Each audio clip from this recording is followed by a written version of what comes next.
Hello student, this is वंदना ग्रोवर और आज मैं आपको प्रोनाउन के बारे में बताऊंगी। प्रोनाउन के बारे में जानने से पहले नाउन के बारे में भी जानना बहुत ज़रूरी है। नाउन नाउन क्या है? Noun is the name of a person, place और थिंग। अगर हम मोटे तौर पर देखें तो किसी भी चीज़ के नाम को हम नाउन बोलते हैं या any name is known as noun. अब आते हैं हम प्रोनाउन पर।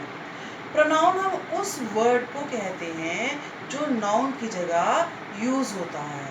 Pronoun is a word which is used in place of a noun. जैसे अगर एग्जांपल ले तो ही, शी, इट। जब नाम यूज ना करके हम वहाँ कोई प्रॉपर वर्ड यूज करते हैं तो वो हमारा क्या कहलाता है? प्रोनाउन। अब प्रोनाउन क्या है, इसके कितने काइंड है, कितने प्रकार का है ये, आइए अब एक बार अच्छे से समझें। पहले हम एक बार इसकी डेफिनेशन को फिर से देखेंगे। Pronoun is a word which is used in place of noun. Pronoun वो शब्द है जो नाउन की जगह यूज होता है। एज मीन्स जैसे ही, शी, इट, एटसेट्रा। ये ही, शी या इट किसी के नाम नहीं है, ये ऐसे नाम हैं। अगर आप हिंदी में देखें ना तो हिंदी में सर्वनाम, सर्वनाम मतलब जो सबके लिए यूज हो सके ऐसा नाम।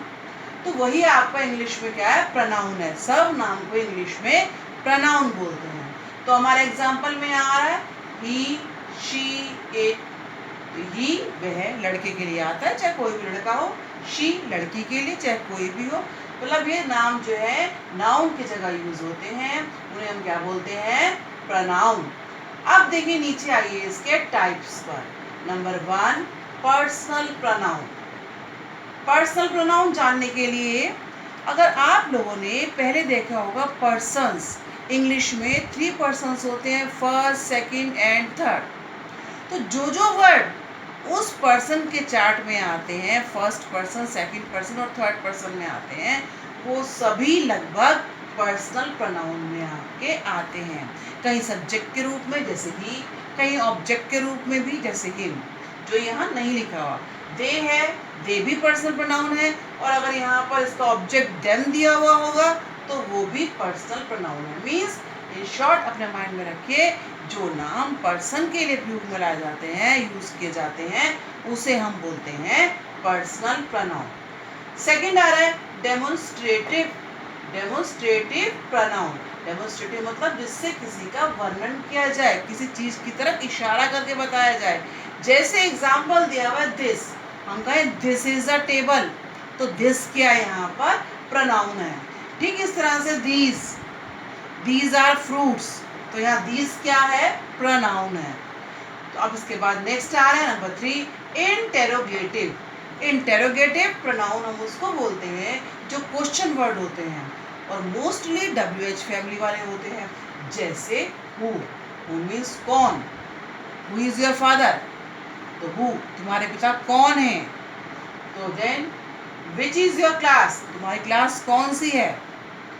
तो ये इंटेरोगेटिव वर्ड्स जिन पे लगे हुए होते हैं, या आप शॉर्ट में ऐसे माइंड में रखिए, मोस्टली WH फैमिली वाले वर्ड जो होते हैं वो इंटेरोगेटिव प्रोनाउन में आते हैं। फोर्थ आ रहा है इनडेफिनेट प्रोनाउन। इनडेफिनेट जो डेफिनेट नहीं है, जिसके बारे में कुछ फिक्स नहीं है, कुछ श्योर नहीं है, वो होता है हमारा इनडेफिनेट। अब इसमें आ रहे हैं जैसे नन, सेवरल। नन मीन्स कोई भी नहीं, सेवरल मीन्स अनेक।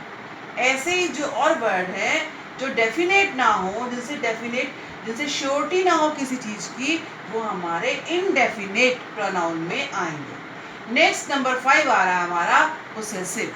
पोसेसिव क्या है बेटा? पोसेसिव मीन्स अधिकार बोधक शब्द, जो किसी पर अपना अधिकार शो करे ऐसा वर्ड, राइट शो करे ऐसा वर्ड पोसेसिव प्रोनाउन कहलाता है। जैसे हिज, हिज मीन्स उसका, लड़के के लिए आता है, या योर तुम्हारा। तो ये उसका, तुम्हारा, ये क्या शो कर रहा है? राइट शो कर रहा है, अधिकार शो कर रहा है, इसीलिए इसको हम क्या बोलेंगे? Possessive pronoun. ये तो हमारे 5। नाम नंबर 6 देखेंगे, रेसिप्रोकल। रेसिप्रोकल नाउन में क्या है, देखिए जस्ट एक दूसरे के अपोजिट लगते हैं ये, जैसे ईच अदर, एक दूसरे के, वन अनदर, एक दूसरे। तो मोस्टली इनमें हमें अदर मिलता है, मोस्टली, हमेशा नहीं। फिर बोल रहे हैं आगे रिलेटिव, रिलेटिव जो कहीं दो सेंटेंस को या टू नाउन्स को जोड़े, जैसे which, where, this is the house where I lived। अगर आपको ये मिले तो दो सेंटेंस है यहाँ पे, this is a house, दूसरा सेंटेंस है I lived। तो जोड़ा किससे हमने, कंजंक्शन है ये कि where, तो where भी किस में आएगी कंजंक्शन, ये आपकी प्रोनाउन में। नेक्स्ट आ रहा है आपका रिफ्लेक्सिव प्रोनाउन। रिफ्लेक्सिव प्रोनाउन में क्या है बेटा, जब फर्स्ट इसकी पहचान है कि इसमें सेल्फ आता है। सेकेंड एंड मेन थिंग है कि जब कोई व्यक्ति अपने लिए ही कुछ काम करे, जब किसी सेंटेंस में सब्जेक्ट और ऑब्जेक्ट एक हो, तो वहाँ पर हिमसेल्फ, सेल्फ आएगा साथ में प्रोनाउन के, और वो हमारा कहलाएगा रिफ्लेक्सिव प्रोनाउन।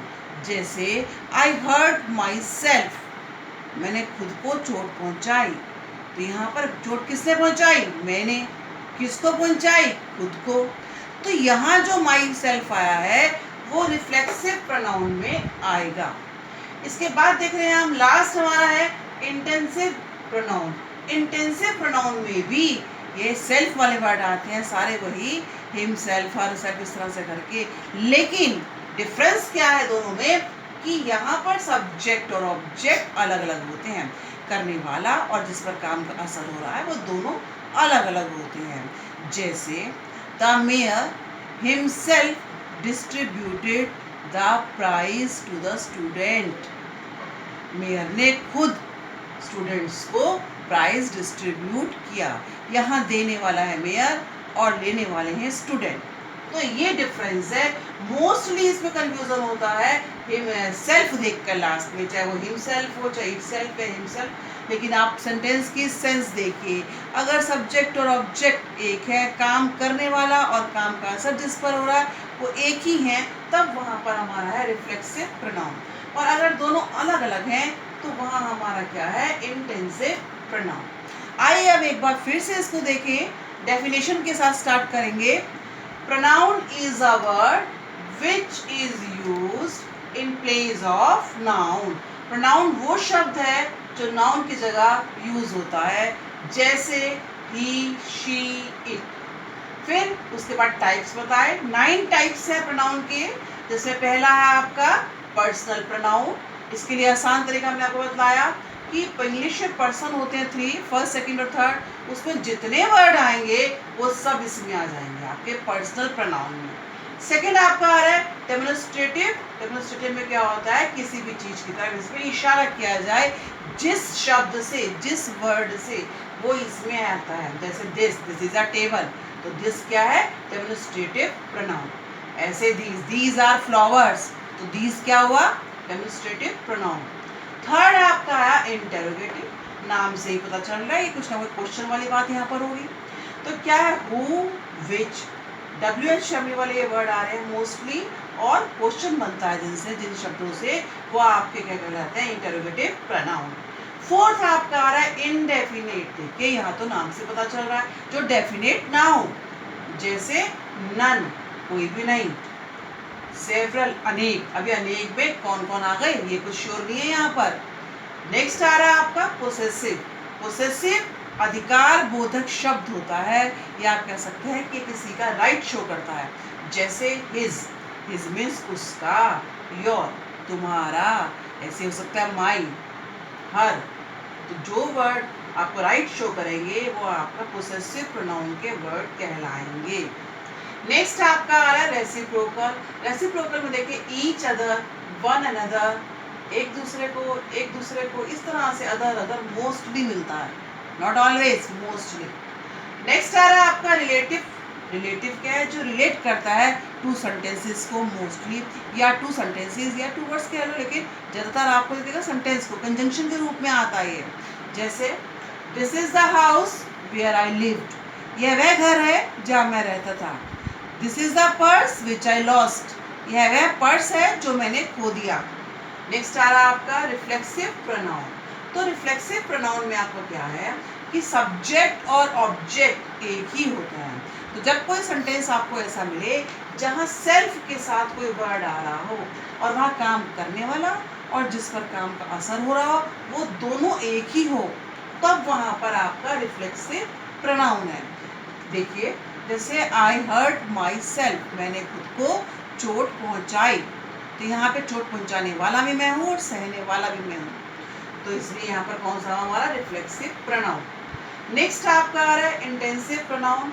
देखिए, रिफ्लेक्सिव और इंटेंसिव दोनों के वर्ड एक जैसे होते हैं, इसलिए कंफ्यूजन क्रिएट करते हैं कि हमारा यहाँ रिफ्लेक्सिव प्रोनाउन है कि इंटेंसिव। तो पहचान ये है, आप सेंटेंस की सेंस देखिए, अगर सब्जेक्ट और ऑब्जेक्ट एक ही है तब तो वो रिफ्लेक्सिव है, अगर सब्जेक्ट और ऑब्जेक्ट अलग अलग हैं तब वो कौन सा है, इंटेंसिव प्रोनाउन। तो डियर चिल्ड्रन, इस तरह से हमने देखा कि प्रोनाउन 9 टाइप के हैं और हर एक का अपना अलग अलग इम्पोर्टेंस है सेंटेंस फॉर्मेशन में। तो अब नेक्स्ट वीडियो में, आज तो बस इतना ही, नेक्स्ट वीडियो में आपसे फिर मिलूंगी और एक नया टॉपिक लेकर। तब तक के लिए बाय। आप मेरे वीडियोस को शेयर जरूर कीजिएगा, सब्सक्राइब कीजिएगा और बेल आइकन को भी प्रेस कीजिएगा। Thank you.